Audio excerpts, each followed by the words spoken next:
Ronald James Delaca Gibbs, born on November 27, 1947, popularly known by his screen name Ronaldo Valdez, was a Filipino actor whose career spanned almost 5 decades. Valdez was married to Maria Fe Aligan, with whom they had 2 children, Jano and Melissa, who are both actors.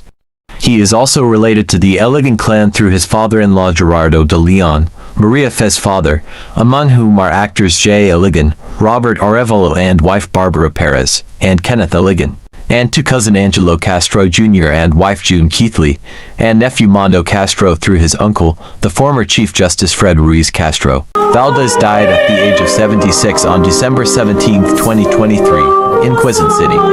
The Daily Tribune, citing police investigators, reported that he had died from a gunshot wound to the head, although the Quezon City Police District said it was waiting for the results of laboratory testing to be released. Company policy kasi namin, bawal ang minor de edad doon. Kung baga sa baraha, iwas pusoy. Kasi pagka nalalasing ako, ang tingin ko sa kaharap ko, babae. Ay, antigong panahon ng Kastila. Maganda ko ngayon. Yan ba, sigurado ka dyan?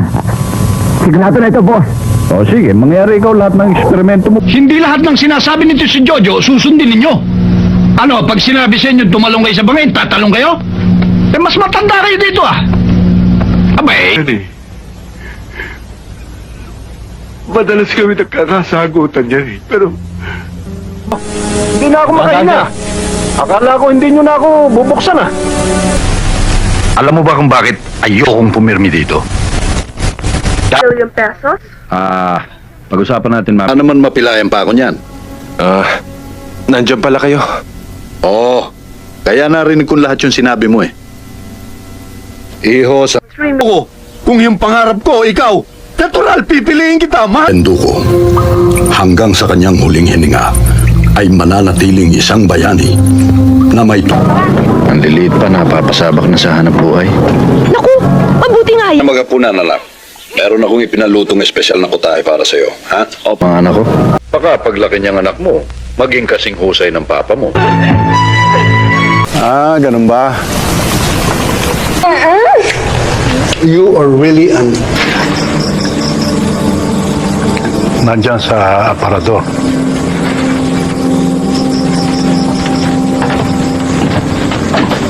May problema, huwag kang mahihiya. Sumigaw ka lang. Kahit malayo ito, lulundagin ng tatay ito. Ira lang ang naiwan sa kanya. Yung dalawa pa, hindi na niya alam kung saan napunta. Hindi kaya ito... Pero mo nga naman, baby, no? Pagkaraan ng 1 taon eh, nakatuntong ka na naman ng beach, ano? Ako ba nakausap mo? Hoy! Hindi ako mahirap katulad mo ha. Marami akong... Ay isinunod na namin ng mama mo ang pangalan mo sa pangalan ng pinakamatapang na babaeng bayani sa kasaysayan ng Pilipinas. Si Gabriel. Pati yun ang nag-iisa niyong anak na lalaki. Wala akong anak na lalaki. Ano naman yun eh? Patablo! Matigas ang ulo to. At hindi dyan sa walang kakwenta-kwentang pag-aasta. Basta, hindi ko rancho mo sa Davao eh. Kumusta anak mo? Okay naman ha? Nagpa-problem. Biktima ka lang lahat ng kasinungalingan nito, Andra.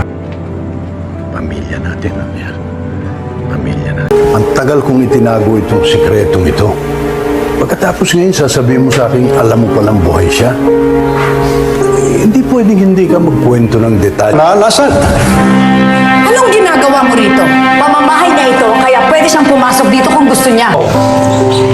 Pastel! Favorite. Tamang-tama. Gutom na ako eh. Sa maniwala ka o sa hindi, hindi ko ginawa yon para linlangin ka.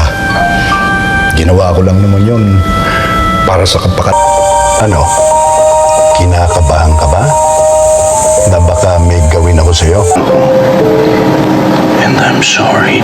Ang gusto ko kasi, mapasaya ka eh. Yung pala, nalagay sa alangan. Raymond! Ano, kumusta kayo dyan? Opo, Ninong. Opo. Siguro naman nabalitaan ninyo yung nangyari sa iba ninyong kinala. Wala kang kasalanan sa nangyari, Fredo. Ako ang dapat sisihin.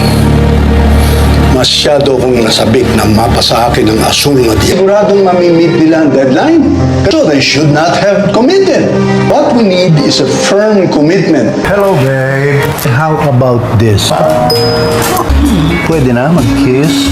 Ay! Ikaw That's good! Padala ng sample sa office. Oh, sige. But just one, ha? Just one day of peace with your dad. Okay? Okay na yun. Thank you po, Grandpa. Sige. Itong left arm, kinakailangan diretso. Karugtong yung club ng braso.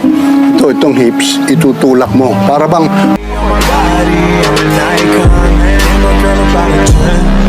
I should fuck her in the Benz. Make you say they wrong.